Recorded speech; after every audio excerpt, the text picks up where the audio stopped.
এইটো তৰাজান কাকতি গাঁও water supply scheme.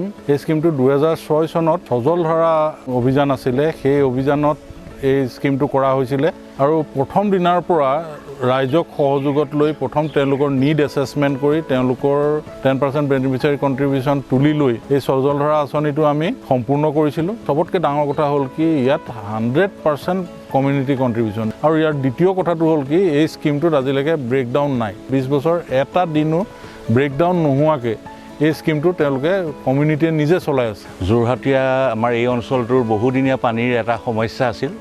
সেই 6 চনত এইটো প্ৰতিষ্ঠা হোৱাৰ পৰা আমাৰ বহুতখিনি মানুহে সকাহ পাইছে আৰু এতিয়াও আমাৰ প্ৰায় 280 ঘৰ মানুহৰ একমাত্ৰ খোৱা পানীৰ কোনো বিকল্প নোহোৱাকৈ এই সজলধাৰা আঁচনিটোৱে চাহিদা পূৰণ কৰি আহিছে।